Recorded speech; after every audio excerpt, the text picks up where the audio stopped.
तो गाइस मैं हूं ना आज एक आप लोग को कहानी सुनाना चाहता हूं। और ये कहानी है सतयुग की, जिस समय भगवान स्वयं धरती पर रहते थे। जहां इच्छा वहां प्रकट हो जाते थे। किसी तपस्या से खुश, किसी के तपस्या से खुश, भगवान जी नारायण नारायण बोलो, क्या इच्छा है। तो मैं सतयुग की एक कहानी कहना चाहता हूं। तो एक बार क्या होता है ना, एक बिल्ली होता है। वो जो बिल्ली है, वो बिल्ली किसी पेड़ के नीचे बैठा हुआ होता है। अब उसके बगल से एक रास्ता था और उसी रास्ते से अमराज जी गुजर रहे थे। अमराज जी ने देखा इस बिल्ली को तो मुस्कुरा गए। बिल्ली को देख के मुस्कुरा गए। अब बिल्ली टेंशन में कि भाई क्या बात है, कुछ गलत संकेत तो नहीं, अमराज हम पर हंस के क्यों गए हैं। तो जब अमराज जी चले गए तो उसके बाद जो है बिल्ली का एक दोस्त था गरुड़ जी। तो गरुड़ जी उनके दोस्त थे। तो गरुड़ जी से इन्होंने बात रखा, बिल्ली जो है बात रखा कि देखिए अमराज जी हम पर हंस के गए हैं, कुछ गलत संकेत तो नहीं है।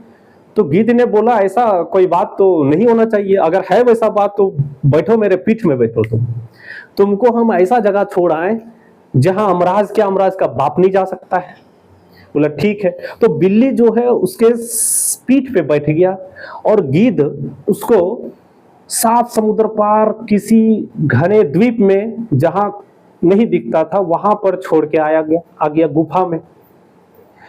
अब वहां पे छोड़ के जब गरुड़ जी गए, बिल्ली ने बोला कि ठीक है जाओ भाई, पूछ के आओ क्या दिक्कत है, क्यों हंस के गए हम पर। तो गरुड़ जी गए। अब गरुड़ जी गए अमलोक में, तो अमराज जी से पूछे कि भाई क्या बात है, हमारे बिल्ली भाई साहब पर आप हंसाए थे, ऐसा क्या बात है। तो अमराज जी ने कहा हाँ मैं हंस रहा था इसलिए ना, क्योंकि मैं सोच रहा था बिल्ली तो यहाँ बैठी हुई है और इसका मौत अभी ठीक 2 घंटा बाद होने वाली है और यहाँ नहीं होने वाली। इसकी मौत किसी सात समुद्र पार किसी गुफे में होने वाली इसकी मौत। और मैं हंस इसलिए रहा था क्योंकि मैं सोच रहा था कि ये बिल्ली यहाँ है तो अभी 2 घंटे में जाएगी कैसे वहां पे, मैं इसलिए हंस के आ गया था। गरुड़ जी तो मन में रहे।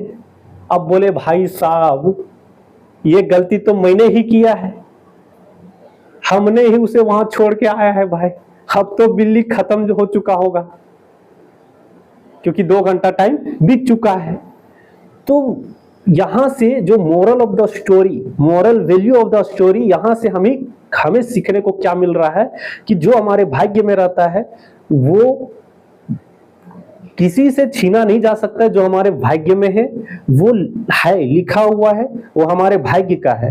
तो हमें हमारे भाग्य में गुड लक भी और बैड लक भी लिखे होते हैं। तो अगर गुड लक भी होना हमारे भाग्य में तो वो होगा ही, और अगर बैड लक भी है तो वो भी होगा।